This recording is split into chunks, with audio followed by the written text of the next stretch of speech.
তাহলে আমি আবার যাই। 5 কথা 3 কথা শেষ। 1 রাষ্ট্রীয় ক্ষমতা, 2 ইসলাম প্রতিষ্ঠা, 3 নিরাপত্তা। বলেন 1 কি ভুলে যায় না, ওয়াজ ভুলে গেলে তো চলবে না। কালকে করতে হবে না 4 দোকানে, এই ওয়াজটা কালকে 4 দোকানে করতে পারবেন না। 1 2 ইসলাম প্রতিষ্ঠা, 3 অনেকে আবার ইসলাম প্রতিষ্ঠা চাইবো না, কারণ ইসলাম প্রতিষ্ঠা করলেই তো সুদ খাওয়া যাবে না, ঘুষ খাওয়া যাবে না, চাঁদাবাজি করা যাবে না, টেন্ডারবাজি করা যাবে না, ঠিক কিনা বলেন?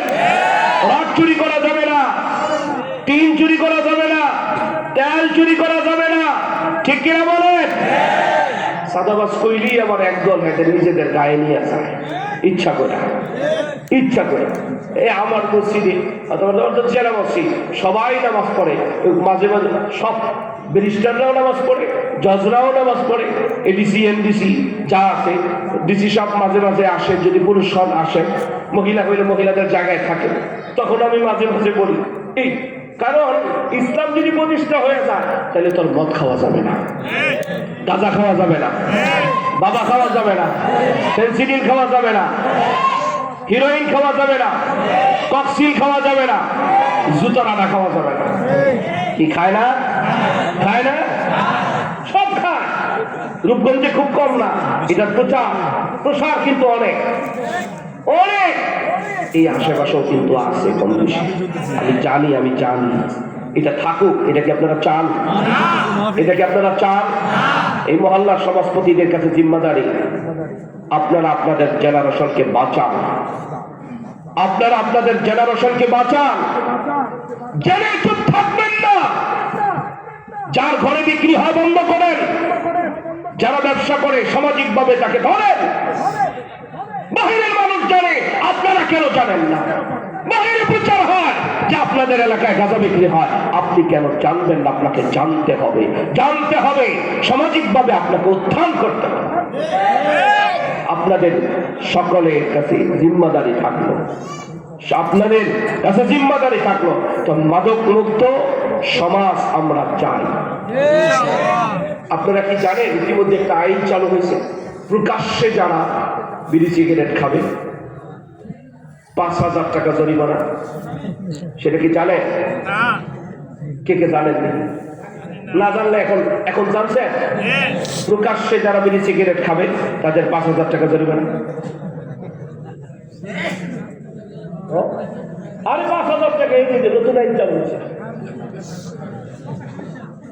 কার্যকর আপনারা করবেন।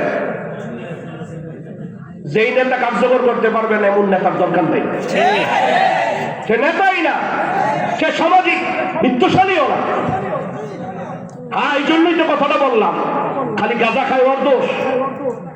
কিন্তু আপনি যে কত বড় জালেম আপনি জানেন? যারা প্রকাশ্যে বিড়ি সিগারেট খান, কত বড় জালেম আপনি, কত বড় জালেম আপনি জানেন? আপনি মুক্ত বাতাস এটা আমার অধিকার, ঠিক কিনা? সুস্থ আবহাওয়া এটা আমার অধিকার। আমি যদি দেখবেন বিড়ি সিগারেটের গায়ে লেখা থাকে এটা ক্যান্সার বা তার চেয়েও ক্ষতিকারক, ঠিক কিনা? এবং সায়েন্স এটাও বলে যে খায় আর যে ধোঁয়া নেয় সে সমান ক্ষতির মধ্যে পড়ে। সুস্থ আবহাওয়া নেওয়া এটা আমার অধিকার। আপনি প্রকাশ্যে বিড়ি সিগারেট খেয়ে সুস্থ আবহাওয়াকে আপনি নষ্ট করে আরেকজনকে নষ্ট আবহাওয়া তাকে দিচ্ছেন। আপনি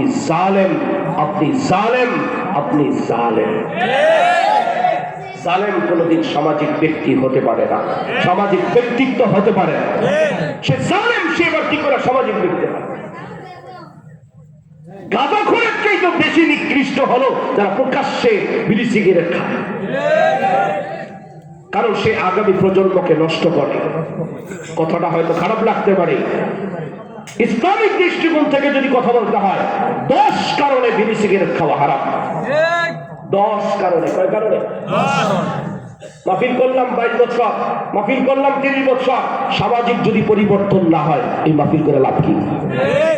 তাহলে সিদ্ধান্ত নেন আপনারা আপনাদের এই মসজিদের সামনে প্রকাশ্যে কেউ আর বিড়ি সিগারেট খাবে না। আজকের মাহফিল থেকে অন্ততপক্ষে একটা শিক্ষা কাজীপাড়াবাসী গ্রহণ করেন। আমরা সামাজিকভাবে প্রকাশ্যে আপনার বিড়ি সিগারেট যত খেতে মন চায় খান, আপনি আপনার ঘরে যান, বেডরুমে যান, আপনি খেতে পারবেন না। আপনি কেন সামাজিক মানুষকে ক্ষতি করবেন? আল্লাহ হেফাজত করেন। আমরা দোয়া করি আল্লাহ তাআলা যেন তারা বেঁচে থাকতে পারে, বলেন আমিন। আল্লাহ জবান দিয়েছেন, জোরে জোরে বললাম, তাদের কান পর্যন্ত পৌঁছবার চেষ্টা করলাম, তুমি প্রত্যেকটা মানুষের দিন পর্যন্ত পৌঁছায় দাও। শর্ত কয়টা? ইমাম সাহেব হুজুর বড় খুশি হয়েছে যে হুজুর আমি কইতে পারি না, আপনি কইছেন, খুব খুশি হয়েছে, বলেন আলহামদুলিল্লাহ। আমার তো চাকরি দেওয়ার কোনো সুযোগ নাই, কি কর, আমার তো চাকরি দেওয়ার সুযোগ নাই, বেশি বেশি এতটুকু যে আগামী বছর হয়তো দাওয়াত দিব না, ঠিক কিনা? এর চেয়ে তো বেশি কিছু না তো, বাস অসুবিধা। এখন আরো চাইতেছি আল্লাহ যদি একটু দাওয়াত কমে, একটু যদি দাওয়াত কমে, যেদিন দাওয়াত না থাকে ওই দিন বাসায়ও খুশি হয়, আমার মনে হয় যে আমার মনে একটু রিল্যাক্স পাই না। এখন আর দাওয়াতের আর কোনো চিন্তা নাই। শর্ত কয়টা? পুরস্কার কয়টা? রাষ্ট্র ক্ষমতা, ইসলাম প্রতিষ্ঠা, নিরাপত্তা। 2 শর্তের 1 নম্বর শর্ত হলো আল্লাযীনা আমানু মিনকুম, তোমাদের মধ্যে থেকে যারা ঈমান আনবে। কি আনবে? 1 নম্বর শর্ত ঈমান। বলেন 1 নম্বর শর্ত কি? ঈমান। এখন কথা হলো ঈমান কাকে বলে? 3 জিনিসের নাম ঈমান। ইকরার বিল লিসান, তাসদীক বিল জিনান,